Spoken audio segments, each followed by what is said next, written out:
to think about the last time you bought something really significant.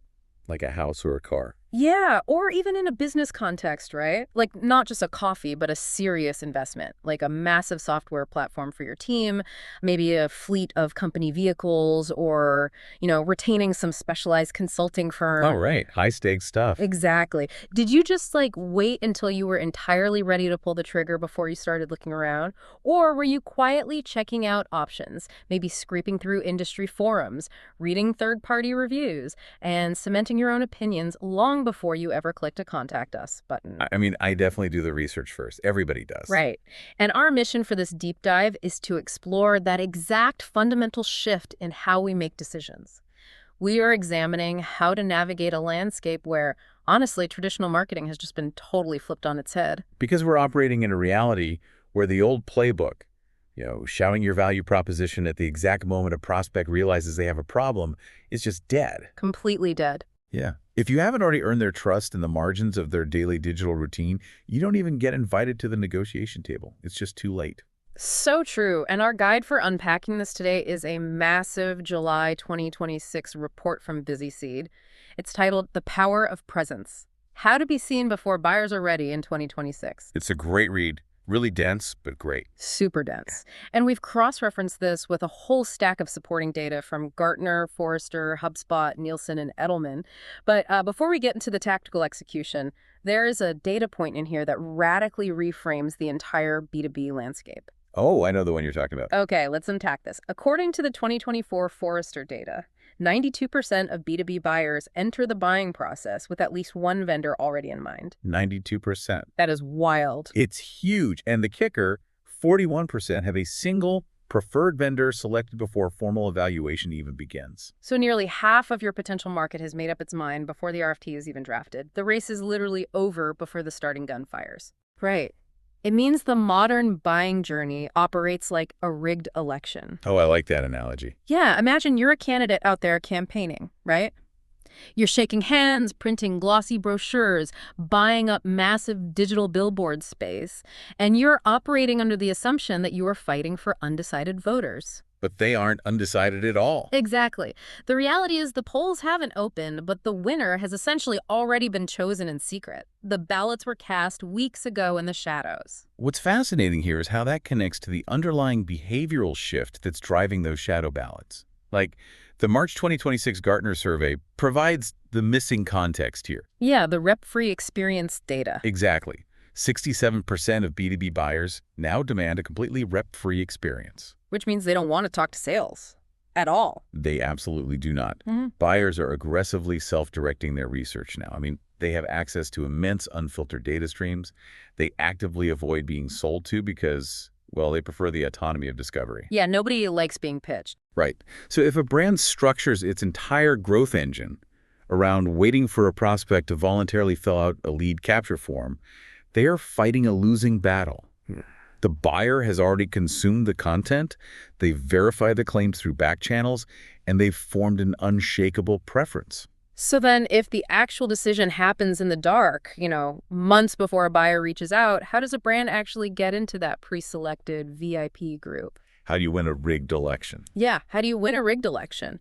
Because the BusySeed report argues the answer is a shift from traditional visibility to a concept they call presence. And we really need to define those parameters carefully because the industry often conflates the two. Visibility and presence are not the same thing. Not at all. Visibility is merely a mechanical function.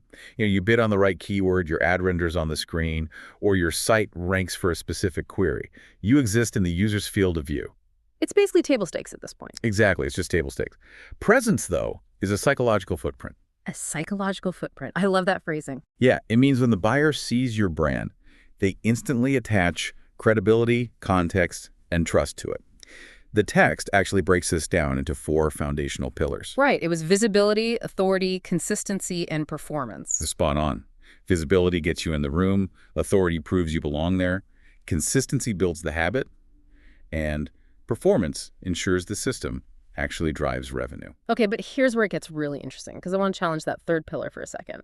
Consistency. Okay, let's hear it. When I hear consistency in digital marketing, My brain just defaults to the old post and pray content mill. The endless hamster wheel. Exactly. Like mandating 3 social posts a day, publishing a generic 500-word blog post every Thursday morning, just keeping the lights on so the algorithmic machine is fed. Right. Which everyone hates doing. It feels like a fast track to team burnout without actually moving the needle on revenue. So how is this framework separating meaningful consistency from just, adding to the daily digital landfill? Well, volume is the easiest metric to manipulate, which is exactly why so many organizations fall into that exact trap you're talking about. They mistake activity for achievement. Activity for achievement, yeah. Consistency devoid of authority is actually worse than silence. It actively trains your audience to ignore you. Oh, wow. It trains them to ignore you. Think about it. If you are publishing daily, but the content lacks a distinct, defensible point of view, you are just diluting your brand equity. We have to look at the broader cultural headwind here, too. The trust issue. Right, the 2025 Edelman Trust Barometer. It paints a really stark picture of the modern consumer psyche. We are experiencing a systemic, across-the-board collapse in trust toward major institutions. People just don't believe corporate messaging anymore. Not at all. The baseline public assumption right now is that leaders and corporate entities deliberately mislead them for financial gain. So you aren't starting your marketing campaigns from a neutral position. You are starting from a massive deficit of trust. You are fighting active, entrenched skepticism. And because that skepticism is the default lens through which buyers view the world, brands face an enormous psychological hurdle to earn even a fraction of consumer confidence. It's an uphill battle from day one. Exactly. Trust does not magically materialize at the point of transaction. It just doesn't. Yeah. It must be systematically engineered over months. So how do you do that? When a buyer consistently encounters your brand demonstrating actual, verifiable expertise like solving niche problems without asking for a credit card in return, that defensive skepticism slowly begins to soften. Okay, so if engineering that early trust is the ultimate goal, the actual infrastructure where we build it has totally mutated over the last few years. Oh, completely. Like ranking on page 1 of a traditional search engine is no longer the silver bullet it used to be. The explosion of AI integration by 2026 has just rewritten the fundamental rules of how humans discover information. We are operating on a completely new digital layer now. The report emphasizes 2 specific mechanisms you really must master here: Generative Engine Optimization, or GEO, and AI Optimization, AIO. Break those down for us. Historically, discovery meant a user typing a fragmented query, receiving a list of blue links, and then manually synthesizing the answers by opening like a dozen tabs. Right, the old way of researching. Today, AI agents parse that information for them. A May 2026 Business Insider report on Google's AI updates confirmed that these answer-based experiences completely dominate the top of the funnel now. The AI does all the heavy lifting. Exactly. The AI is doing the synthesis, drawing direct comparisons, and feeding the user a definitive answer. It's like navigating an overly literal, highly influential librarian standing between you and your potential buyer. That's a great way to put it. Like in the past, you just needed the librarian to point to your specific aisle, right? Go look in section 4. Now the buyer walks in and asks the librarian who is the most secure enterprise software vendor for a remote workforce. And they don't want a list of aisles anymore. Right. The librarian reads every book in the building in 3 seconds and hands them a single recommendation. And to ensure the librarian recommends your book, you have to optimize for machine legibility. Machine legibility, meaning what exactly? You cannot bury your core value proposition in flowery marketing prose anymore. You optimize for AI by structuring your data meticulously. So it's about the back-end structure. Partly back-end, partly just how you write. We're talking about using clear semantic headers, embedding concise, factual answers to complex industry questions directly into your narrative, and utilizing schema markup so the language model doesn't have to guess what your page is even about. Right. You are structuring the underlying architecture of your content so the machine can confidently parse your authority and then serve it up to the human. But wait, if the AI is summarizing the web for the buyer, and simultaneously, all of these AI tools are helping all your competitors generate an infinite flood of perfectly optimized, grammatically flawless content. The sea of average. Exactly. How does a brand avoid just fading into the background? I mean, if everyone has access to the exact same generative tools, doesn't the entire ecosystem just flatten into generic noise? This raises an important question, and honestly, it is the existential crisis facing marketing departments today. It's terrifying for a lot of teams. It is. But the 2026 HubSpot State of Marketing report gives us a really quantifiable look at this dynamic. Because generative AI makes competent content creation virtually free, good content is now merely the baseline. It's table stakes again. Right. It offers zero competitive advantage. This is why 61% of marketers stated that a sharp, authentic brand point of view is their ultimate differentiator. A sharp point of view. Yes. An AI agent can synthesize existing data, sure, but it cannot invent a unique perspective. It cannot manufacture a proprietary methodology. It doesn't have lived experience implementing a solution, and it definitely cannot take a controversial stance on a stagnant industry practice. Ah, that makes sense. AI plays it safe. Exactly. That sharp human point of view, backed by proprietary data, is really the only mechanism that pierces the machine-generated noise. Okay, so knowing that we have to satisfy both self-directed human buyers who crave that authenticity and highly literal AI engines that crave structure, how do we move from philosophy to architecture? Right. How do we actually build this? Because having a brilliant point of view is fantastic, but if it doesn't plug into a system that drives actual growth, it's just an expensive hobby. It must function as an integrated engine. And this brings us right to the core of the source material, the BusySeed 5-layer framework. Let's get into it. They deconstruct this abstract idea of presence into a rigid sequential system. It's an interconnected pipeline where each layer absolutely relies on the structural integrity of the one before it. Walk us through the mechanics of how these 5 layers actually interact. Sure. So layer 1 is discoverability. This is your footprint. Before anyone can absorb your brilliant point of view, they have to bump into it. Right, you have to be findable. But in 2026, this isn't just organic search. It's multi-touch. It encompasses AI search readiness, meaning your site is structured for those AI agents we just discussed. The librarian. The librarian, exactly.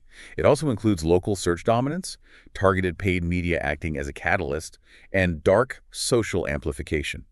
You are ensuring that when a buyer starts asking questions in their specific digital neighborhood, your brand is one of the structures they encounter. But just showing up isn't enough to win the rigged election, which leads to layer 2. Layer 2 is authority. Once you have their attention, you have to prove you aren't an imposter. Right. Think of this like a courtroom trial. You can't just stand before the jury and declare your client is innocent. You have to lay out the forensic evidence step by step before they ever enter deliberation. You need receipts. You need receipts. Authority means providing your forensic evidence. Highly detailed case studies, peer-reviewed thought leadership, transparent client results, and proprietary research. You are proactively answering their deepest technical objections before they even voice them. Okay, and layer 3 is consistency, which we touched on earlier. But mechanically, how does a brand enforce this across an entire enterprise? Consistency means maintaining message integrity across a highly fragmented journey. Does the buyer encounter the exact same core value proposition, the same brand voice, and the same visual identity, whether they are reading an AI summary of your product, scrolling past a sponsored social post, or deep diving into a white paper? Oh, I see. It's about cohesion. Exactly. If your LinkedIn presence is punchy and modern, but your technical documentation reads like a 1990s legal brief, that cognitive friction destroys trust. That makes total sense. And layer 4? Layer 4 is engagement. This is where you transition the buyer from a passive reader to an active participant. And we aren't talking about vanity metrics here, right? Like getting a thumbs up on a post or a generic comment? No, not at all. Engagement here means friction-based value exchanges. Friction-based. Yeah, creating interactive ROI calculators, hosting highly specialized technical webinars, or offering gated high-value proprietary research. You are giving them compelling reasons to interact with your ecosystem and exchange some of their anonymity for your expertise long before a formal sales conversation begins. Giving them a reason to raise their hand. Precisely. And finally, layer 5, conversion support. This is the ultimate crucible. When the buyer finally decides they are ready to initiate contact, is the on-site experience flawless? You know, I really want to emphasize this conversion support layer. I see organizations pour resources into this exact trap all the time. Me too.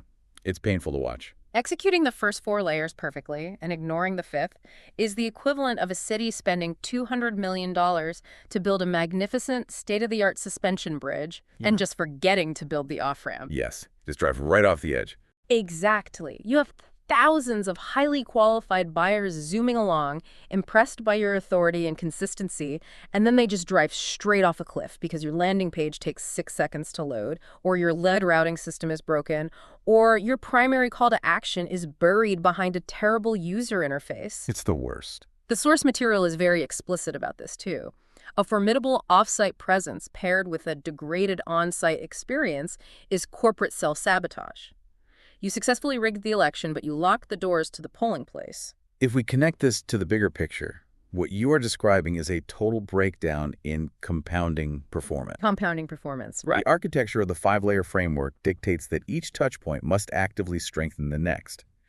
The 2025 Nielsen Annual Marketing Report zeroes in on this exact friction. What did they find? They emphasize the absolute necessity of data-driven measurement in a fragmented media environment because modern buyers are merciless. Merciless, that's a strong word. But it's true. They process inconsistency instantly. If they experience that terrible landing page, or if a sales rep follows up 3 days late with a generic script that ignores all the research the buyer already did, they don't submit a grievance ticket to your UX team. No, they definitely don't. They just close the tab. The trust you spent 6 months building evaporates in 6 seconds, and they move to the next vendor on their shadow list.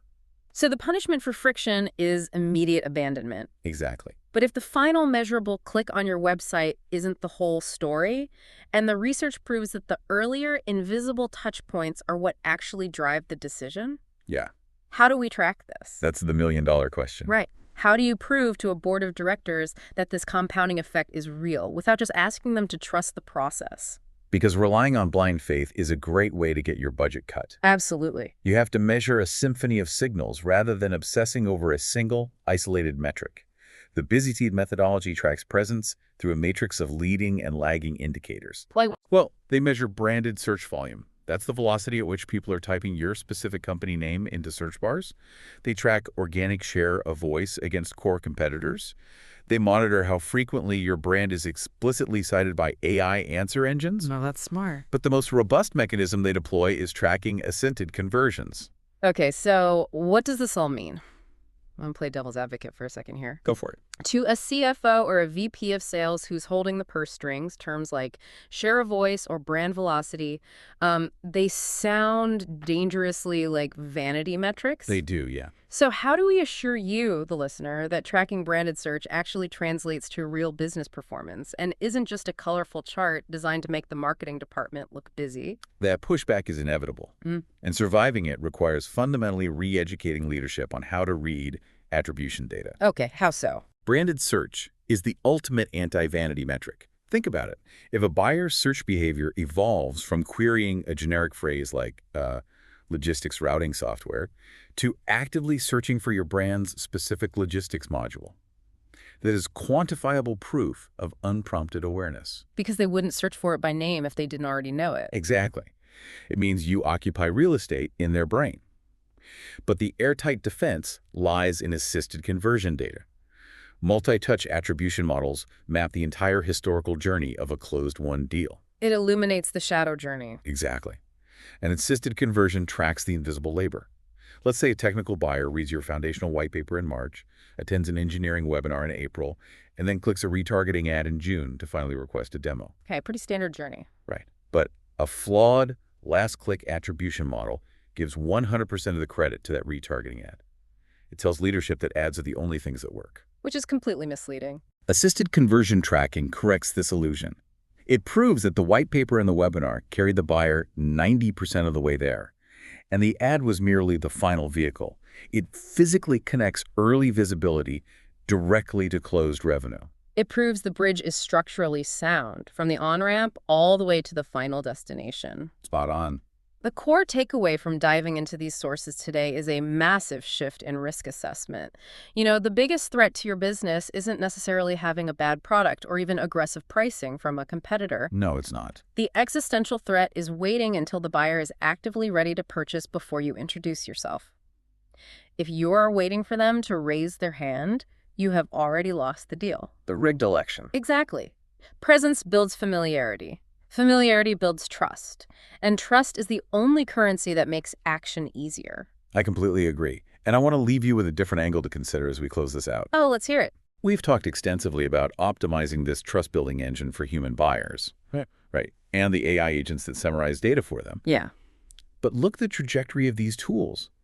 We are rapidly approaching an inflection point where enterprise AI agents will be authorized to negotiate and purchase software directly from other AI agents. Wait, really? Yeah. Machines buying from machines? Yes. When the buyer has no human emotions, no psychological biases, and absolutely no capacity for trust in the human sense. How will your brand prove its authority? How do you win a rigged election when the voters are algorithms? Wow. That is a staggering thought. Engineering presence for a machine that doesn't feel trust but only processes proof. Well, thank you for spending time with us on this deep dive today. Keep questioning the systems around you, keep looking for those invisible touch points in your own decisions, and we'll catch you next time.